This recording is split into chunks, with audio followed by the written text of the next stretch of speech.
It is a beautiful day for a ride, Eric. Yes, it is, Mike. The wind is only 15 miles per hour out of the southeast. If we ride east, it should not trouble us at all. True, but if we ride east we will have to navigate those two curves. If we are going on a long ride, I would prefer the straight road south. You are still afraid of turning. I have told you a dozen times. If you slow to 10 miles per hour, negotiating corners is not all that scary. You are so brave. Besides, I do not want to ride south today. There are hills 5 miles south and I wanted a recovery ride. Climbing those hills will raise my heart rate and ruin the benefit of an easy day. I want to take the flat route east. A recovery ride?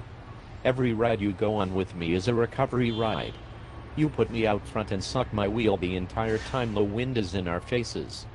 Then when we turn around, you take the lead and I have to try to keep up with your torque pace. Every recovery ride you take becomes a race when you know you can outride your friend who is worn out. I cannot believe you are calling me a wheel sucker as if I have wronged you in some way. I know how much you want to improve at time trialing. I allow you to lead into the wind so you can grow stronger in the all-important race against the clock. If you are always drafting off of me, you will be weak on race day. So we will take the southern route. Climbing the highway overpass and the railroad crossing will improve my stamina on the hilly sections of next week's time trial. I am not going south. You are afraid. Afraid I will once again climb faster than you.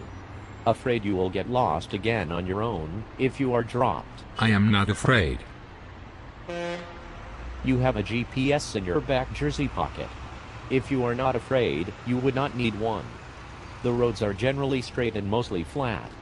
Every intersection is 1 mile from the last and from the next. You cannot get lost going south.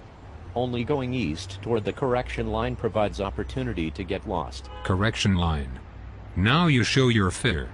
2 curves less than a mile apart and you break out in a cold sweat.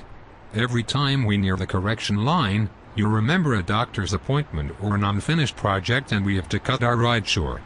It is 3.5 miles to the correction line going east. 5 miles to the hills going south. We could ride to the curves and back, and then to the hills and back, and end up with a 17-mile ride. You are brilliant, my friend. 17 miles is just what I was thinking I needed for a good recovery ride. If you will lead off, I will let you go south first. Then we can go my way to the east. Wheel sucker. What did you say? I said, follow me, Eric.